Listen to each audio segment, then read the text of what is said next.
आज हम लोग बात करेंगे क्रोमोसोमल थ्योरी ऑफ इनहेरिटेंस के बारे में, जिसको कहा जाता है chromosomal basis of inheritance. Mendel ने बेस दिया था इनहेरिटेंस के थ्योरी का, यानी इनहेरिटेंस कैसे होता है, कौन सा पैटर्न फॉलो करता है। उसके बाद देखिए मेंडल्स के काम को 90s तक कर सकते हैं रिकॉग्नाइज नहीं किया गया।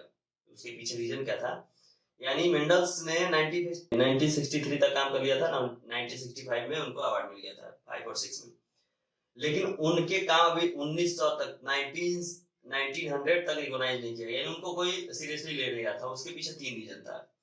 कभी कभी रीजन पूछ देता है why Mendel's are not recognized during 90s के समय मेंडल्स को क्यों रिकॉग्नाइज नहीं किया गया। इसके 3 रीजन आसानी से याद हो जाएगा। First, lack of communication. Lack of communication means जैसे आज के समय में आपके पास कम्युनिकेशन के बहुत सारे इक्विपमेंट है, आपका सोशल मीडिया है, आपके पास दुनिया भर के पब्लिशर्स हैं जो आप अपने रिसर्च वगैरह पब्लिश कर सकते हैं। मैंने भी चूंकि पीपल पे काम किया था, मेरे भी नेट पे रिसर्च पेपर अवेलेबल है। तो आज के समय में तो कहीं भी आप पब्लिश कर सकते हैं, दुनिया भर के रिसोर्सेज है। लेकिन उस समय कम्युनिकेशन स्किल्स की कमी थी, वो अपने रिसर्च वर्क को ज्यादा प्रचार प्रसार नहीं कर सके।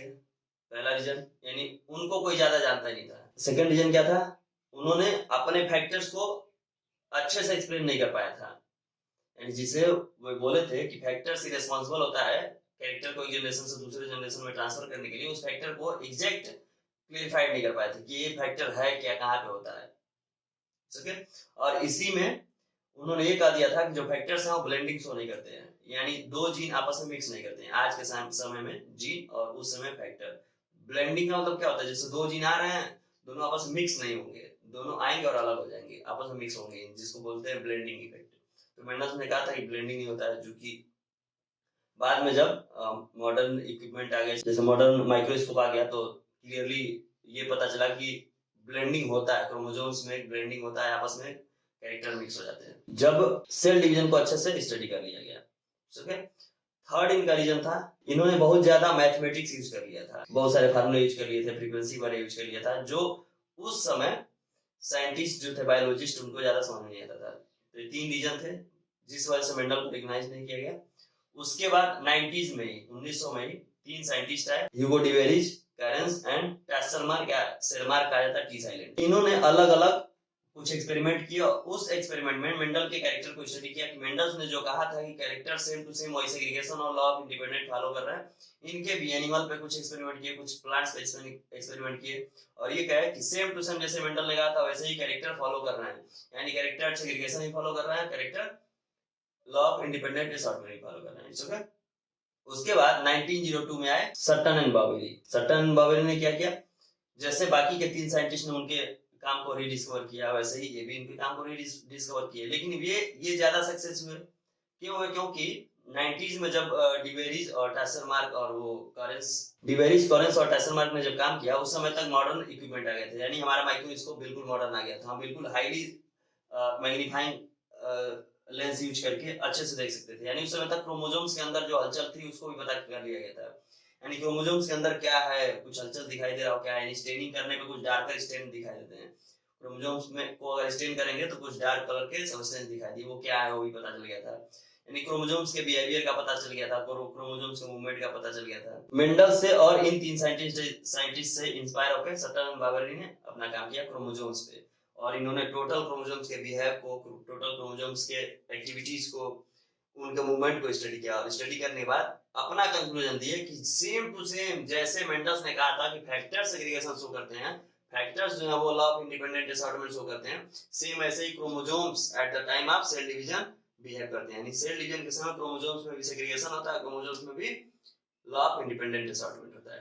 ओके, इन सारे पॉइंट्स को हम लोग क्रोमोसोम्स बेस पे स्टडी कर लेते हैं। जैसे मेंडल्स ने क्या कहा था, सेग्रीगेशन कैसे होता है मोनोहाइब्रिड से सेग्रीगेशन क्या था, कैसे होता है, सिंपल।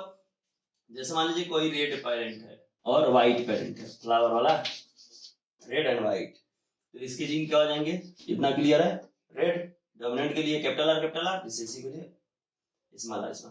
अब देखो ये सिंपल था F1 जनरेशन, फर्स्ट जनरेशन में सभी क्या शो कर दिए, रेड।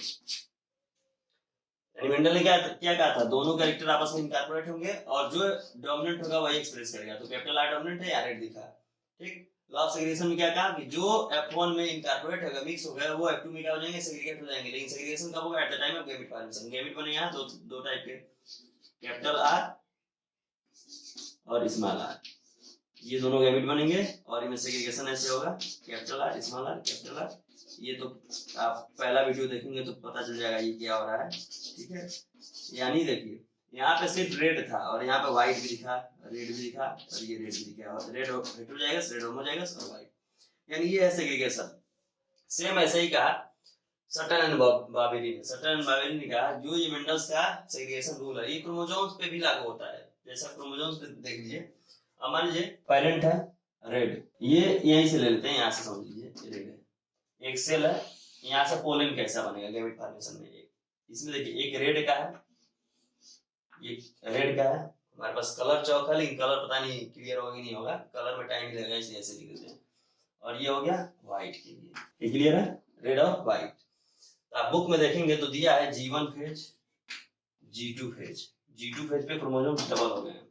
अब ये सेल डिवीजन जब पढ़ेंगे तो वहां पर होता है ऐसे, इसको मिटा देंगे, G1 फेज G2 फेज के बीच में होता है S फेज, यानी G1 फेज में सेल अपने आप को प्रिपेयर करता है सेल डिवीजन के लिए। S फेज जिसको होता है सिंथेसिस फेज, सिंथेसिस फेज में क्या होता है क्रोमोसोम्स डबल हो जाते हैं, यानी सिंगल क्रोमोसोम्स क्या हो जाएगा डबल हो जाएगा ऐसे। तो इन दोनों के बीच में क्या हो जाएगा G2 तक आते हैं तो ये क्रोमोसोम डबल हो जाएंगे, जैसे ऐसे एक और ये डबल, ऐसे ये डबल, इतना क्लियर है।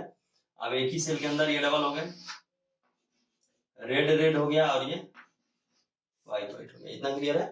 अब देखिए अब क्या करेंगे, यहीं से देख लीजिए, जब मियोटिक फर्स्ट होता है, मियोटिक फर्स्ट मतलब जब भी हम गैमेट फॉर्मेशन पढ़ेंगे तो उसमें मियोसिस पढ़ेंगे। मियोसिस जो होता है वो दो टाइप्स के सेल डिवीजन को फॉलो करता है, मियोसिस फर्स्ट और मियोसिस सेकंड। इसको मियोटिक फर्स्ट बोलिए या मियोसिस फर्स्ट बोलिए, ठीक है। तो मियोटिक फर्स्ट में क्या होता है, एक सेल दो सेल में कन्वर्ट होता है, मियोसिस सेकंड में क्या होता है फिर दो सेल अगले दो सेल में कन्वर्ट होता है। जैसे सेल डिवीजन सिंपल और देखूंगा ऐसा होता है, एक सेल दो सेल फिर चार सेल, यानी एक सेल से चार सेल बनने के प्रोसेस को क्या बोलते हैं मियोसिस, इतना क्लियर है। एक सेल से चार सेल बनने के प्रोसेस को मियोसिस। तो ये मियोसिस फर्स्ट हो गया और ये सेकंड हो गया। अब इसमें क्रोमोसोम्स कैसे सेग्रीगेट होते हैं यही बस जानना है। मियोसिस फर्स्ट, जब मियोसिस फर्स्ट होगा तो इसमें पूरा डिटेल पढ़ेंगे तो क्या होगा, ये यहाँ से एक इक्वाटोरियल प्लेट बनेगा, ठीक है। प्रोफेज फर्स्ट के समय का ये स्टार्ट हुआ, सारे डिवीजन स्टार्ट होना शुरू होता है और मेटाफेज स्टेज के समय मेटाफेजिक प्लेट बनता है, ठीक है। ये दोनों क्रोमोसोम्स अलग अलग हो जाएंगे, दो अलग अलग सेल में डिवाइड होंगे। अब देखिए यहाँ कैपिटल होगा यानी ऐसे क्रोमोसोम्स, ये और यहाँ ऐसे, ये है मियोसिस फर्स्ट। अब क्या होगा मियोसिस 2, मियोसिस सेकंड में क्या होगा सिंपल, यहाँ भी फिर सेल डिवीजन होगा, एक से दो सेल। अब देखिए यहाँ इक्वाटोरियल यहाँ बनेगा, मेटाफेजिक स्टेज में इक्वाटोरियल प्लेट कहाँ बनेगा, यहाँ बनेगा, समझ में आ रहा है। सेल डिवाइड होगा तो ये सेंट्रोमियर से क्रोमोसोम्स ब्रेक हो जाएंगे। ये सेल डिवीजन डिटेल में पढ़ेंगे जब तो उसमें क्लियर होगा बिल्कुल। अभी जानिए, एक सेल था G2 और G1 के फेज में क्या हो गया, ये डबल हो गया, ठीक है। अब ये बीच से डिवाइड हुआ दो सेल में, यानी एक तरफ से डोमिनेंट और एक तरफ से रिसेसिव। अब इनके भी हाफ हाफ गैमेट बन गए। अब अगला जब यहाँ से दो सेल बनेगा, यहाँ से दो सेल बनेगा, यहाँ से दो सेल और यहाँ से दो सेल। अब देखो यहाँ से हाफ गैमेट इधर और हाफ गैमेट इधर, यानी एक कैपिटल आर यहाँ, एक कैपिटल आर यहाँ, और यहाँ पे हाफ गैमेट इधर और हाफ गैमेट इधर, यानी स्मॉल आर इधर स्मॉल आर इधर। पॉसिबिलिटी क्या है, यानी एक इंडिविजुअल से F1 से दो अलग अलग टाइप के गैमेट, एक हाफ कैपिटल वाला बन सकता है और एक हाफ रिसेसिव वाला बन सकता है, यानी डोमिनेंट के भी गैमेट हाफ और रिसेसिव गैमेट हाफ। तो यहाँ से जब देखिए बन रहा है ना, ये एक पोल, अब मान लीजिए एक प्लांट है 100 पोलन दे सकता है, 100 पोलन में से हो सकता है कि कुछ कैपिटल आर के साथ हो, कुछ स्मॉल आर के साथ हो, कुछ डोमिनेंट के साथ हो, कुछ रिसेसिव के साथ हो। तो सिंपल सटन एंड बावेली ने क्या कहा कि जो मेंडल्स का सेग्रीगेशन रूल हर कैरेक्टर फॉलो करता है वही क्रोमोसोम्स में भी होता है during cell division. Cell division के समय क्या हुआ, सेग्रीगेशन हुआ, दो कैरेक्टर दो क्रोमोसोम्स एक साथ थे और सेल डिवीजन के साथ साथ ये दोनों अलग अलग। ये सिंपल ही है, बस सेल डिवीजन जैसे आगे बढ़ेगा वैसे क्रोमोसोम्स आपस में सेपरेट हो जाएंगे। दो जगह ध्यान देना है, मियोसिस फर्स्ट में दोनों क्रोमोसोम्स अलग अलग हुए, मियोसिस सेकंड में दोनों क्रोमोसोम्स बीच से डिवाइड कर दिए, सेपरेट कर दिए गए। अब सेम ऐसे ही इंडिपेंडेंट असॉर्टमेंट डिस्कस कर लेते हैं। एग्जांपल वही फेमस एग्जांपल ले लीजिए, रेड और टाल। अब देखिए इसमें दो कंडीशन बन सकता है रेड और टाल के साथ। एक तो हो सकता है कैपिटल आर यानी रेड के साथ टॉल हो सकता है, और इसका अगर क्रॉस करा दें हम इसके अपोजिट व्हाइट फ्लावर के साथ डॉट प्लांट, पहला कंडीशन। इसमें भी सेम F1 बनेगा, F1 क्या होगा capital R small are capital T small T. अब ये पूरे के पूरे F1 जनरेशन कैसे होंगे, रेड एंड टॉल। सेम वही जो हमने पहले डिस्कस कर लिया है, यानी दो पेरेंटल कैरेक्टर, दो डिपेंडेंट कैरेक्टर F1 जनरेशन में आ गए। अब F2 में सेग्रीगेट तो होंगे due to the law of segregation, लेकिन ये सेग्रीगेशन क्या होगा, इंडिपेंडेंटली होगा।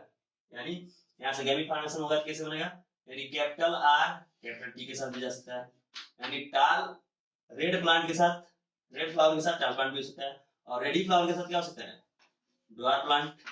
सेम ऐसे ही व्हाइट फ्लावर के साथ टाल प्लांट हो सकता है, और व्हाइट फ्लावर के साथ ड्वार्फ प्लांट भी हो सकता है ना। ये क्लियर है, गैमेट ऐसे बन रहा है, सेग्रीगेट हो गए। और इंडिपेंडेंटली रेड के साथ टाल था, रेड के साथ ड्वार्फ भी आ गया, व्हाइट के साथ ड्वार्फ था तो व्हाइट के साथ टाल भी आ गया, यानी कोई कहीं भी जा सकता है इंडिपेंडेंट है। तो एक और कंडीशन हो सकता है इसका, सेम यही आएगा। वो कंडीशन में देखिए, जैसे मान लीजिए रेड फ्लावर और ये ड्वार्फ है, इसका क्रॉस करा दे क्या, व्हाइट फ्लावर और टाल प्लांट के साथ, सेम यही अपन जनरेशन बनेगा। क्या होगा, रेड फ्लावर होगा और टाल प्लांट होगा। सेम अपन आया रेड एंड टाल, दो कंडीशन बन रहा है ना, दोनों पेरेंट चाहे जिसके भी साथ हो, चाहे रेड फ्लावर ड्वार्फ के साथ हो, चाहे रेड फ्लावर टाल के साथ हो, F1 ऐसे ही आएगा। सेम ऐसे ही गैमेट बनेंगे, capital R small t, small r capital T और स्मॉल r स्मॉल t, ये बनेगा ना। ये इंडिपेंडेंट गैमेट बन गया। यही गैमेट जब क्रोमोसोम्स डिवाइड होते हैं at the time of cell division, उस समय कैसे बिहेव करते हैं उसको समझिए।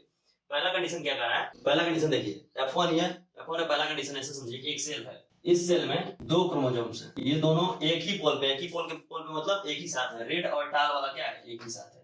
इसका अपोजिट क्या है, व्हाइट और ड्वार्फ, एक ही सेल में।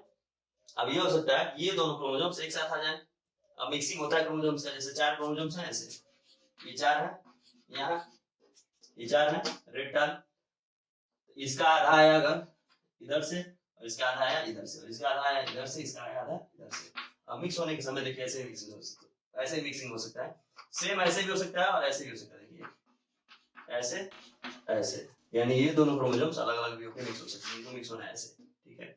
यहाँ क्रोमोसोम्स R वाला यहाँ आ सकता है, फिर ये T वाला यहाँ आ सकता है, फिर ये R वाला यहाँ आ सकता है और ये T वाला यहाँ आ सकता है। बात देखिए, दोनों कंडीशन में मिलेगा तो ये रेड और टाली होगा, रेड और टाली होगा। टाली का मतलब हो सकता है पहली बार ऐसे मिक्स हो, रेड के साथ डालना है, दूसरी बार दूसरी तरह से मिक्स हो, तो सेम ऐसे ही जैसे सेग्रीगेशन में हमने पढ़ा था। अब क्या होगा, वही G1 G2 या S1 फेज में क्या होगा, क्रोमोसोम डबल होगा, डायरेक्ट हम करते हैं, यहाँ से क्रोमोसोम डबल हो गया, S1 फेज वगैरह हो गया, G1 सब हो गया, यहाँ से क्रोमोसोम डबल हो गया, ठीक है। अभी मान लीजिए मियोसिस फर्स्ट, अब क्या होगा मियोसिस फर्स्ट में, आपको पता है यहाँ से क्रोमोसोम डिवाइड होगा, मियोसिस फर्स्ट में क्रोमोसोम क्या होगा, डिवाइड होगा, तो डिवाइड होगा तो क्या होगा, दो सेल बनेंगे, एक chromosomes capital R capital R capital T small r small r small t small t। फिर आगे सेल डिवीजन का प्रोसेस लंबा होता है, सेल डिवीजन का प्रोसेस आएगा, मियोसिस फर्स्ट में प्रोफेज मेटाफेज एनाफेज डिलोफेज होता है, मियोसिस फर्स्ट के प्रोफेज में इलेक्ट्रोटीन जाइगोटीन पाइकीटीन होता है, वो सारा स्टेज होता है, ठीक है, डायरेक्ट यहां समझना है। अब मान लीजिए म्योटिक 2, यहां से सारे डिवीजन के बाद म्योटिक 2 आ गया, यानी सेकंड डिवीजन आ गया। सेकंड डिवीजन क्या था, जैसे हमने सेग्रीगेशन में बताया था, अब यहां से क्रोमोसोम्स डिवाइड होगा, यहां से क्रोमोसोम डिवाइड होगा, यानी इस क्रोमोसोम्स के बीच में इक्वाटोरियल प्लेट बनेगा, तो क्या होगा, यहां से एक से एक दो, यहां से दो सेल बना, capital R capital T capital R capital T, यहां से दो बना, एक क्रोमोसोम दूसरा क्रोमोसोम तीसरा क्रोमोसोम चौथा chromosome, multi small r small t। अब इसको जो आपके एनसीईआरटी के बुक में दिया है, red and orange yellow and green करके, वैसे आप देख सकते हैं, red and orange yellow and green ऐसे करके देख सकते हैं। पहला कंडीशन रेड के साथ ग्रीन कर दिया है, रेड के साथ ग्रीन कर दिया। देखिए दूसरा कंडीशन क्या है, जो अभी हमने बताया कि जब सेटलमेंट हो रहा था तो हो सकता है रेड के साथ टॉल ना होकर रेड के साथ ड्वार्फ आ सकता है, तो दूसरा कंडीशन क्या हो सकता है, अभी मान लीजिए कैपिटल R था, इसमें क्या आ गया, स्मॉल t आ गया, ये स्मॉल t है, कैपिटल T आ गया, व्हाइट के साथ टॉल, रेड के साथ ड्वार्फ, ठीक है। सेम ऐसे ही डिवीजन आगे बढ़ेगा तो ये क्रोमोसोम डबल हो जाएंगे। अब मियोटिक फर्स्ट में या मियोसिस फर्स्ट में पहला डिवीजन होगा यहाँ से, पहला डिवीजन होगा यहाँ से, तो क्या बनेगा, दो सेल, सेम जैसे इधर बना है। म्योटिक सेल में क्या होगा, यहाँ से एक सेल डिवीजन होगा ऐसे, फिर यहाँ से ऐसे होगा सेल डिवीजन, चार सेल बनेगा, यहाँ से दो सेल, यहाँ से दो सेल। अब देखिए यहाँ से एक क्रोमोसोम्स के हाफ गैमेट इधर आ गए, यानी ये 2n था, देख रहा ना, यहाँ 2n डिप्लॉइड में है, और यहाँ सभी क्या होगा, n में हैप्लॉइड हो गए। सेम जैसे गैमेट बनते हैं ना तो आधे हो जाते हैं, जैसे ह्यूमन में गैमेट बनते हैं ना 46 क्रोमोसोम्स, जब स्पर्म आएगा तो 23 के साथ, ओवम आएगा 23 के साथ, आधे हो रहे हैं ना। सेम ऐसे देखिए 2n था, आधे हो रहे हैं, फिर ऐसे क्रोमोसोम्स बन रहे हैं। ये क्या है, small r capital T small are capital T, capital R small T, capital R small T. अब देखिए गैमेट कितने तरह के बने, एक देखिए कैपिटल आर कैपिटल टी के साथ, देखिए स्मॉल आर स्मॉल टी के साथ, क्लियर है? देखिए कैपिटल आर स्मॉल टी के साथ, स्मॉल आर कैपिटल टी के साथ, 4 तरह के गैमेट बने ना, सेम जैसे यहाँ सेम ये गैमेट बनेंगे। 2 पैरेंटल टाइप, देखिए 2 पैरेंटल टाइप, पैरेंटल टाइप, यहाँ पे देखिए 1 और 2 पैरेंटल टाइप, क्लियर है? और 2 एक्सचेंज हो गया, ठीक है? यहाँ से देखिए सेम टू सेम है। तो सट्टन एंड बावेरी ने कंक्लूजन क्या दिया कि जो मेंडल्स ने कहा था कि सभी कैरेक्टर्स, जितने लिविंग ऑर्गेनिज्म है सभी कैरेक्टर्स सेग्रीगेशन और लॉ ऑफ इंडिपेंडेंट असॉर्टमेंट को फॉलो करते हैं, जो कि सट्टन एंड बावेरी ने क्रोमोसोम्स के बिहेव में भी देखा। क्रोमोसोम जब सेल डिवीजन के समय डिवाइड होते हैं उस समय भी सेग्रीगेशन के रूल को फॉलो करते हैं और लॉ ऑफ इंडिपेंडेंट असॉर्टमेंट के रूल को भी फॉलो करते हैं। तो सिंपल अगर सट्टन एंड बावेरी के को एक्सप्लेन करने के लिए कहा जाए, जो हमने 2-3 पॉइंट बोला वो लिखिए और ये 2 फिगर बना दीजिए। सिंपल इंडिपेंडेंट असॉर्टमेंट को दिखा रहा है और जो हमने सेग्रीगेशन का बताया वो सेग्रीगेशन को दिखा रहा है। Simple, okay.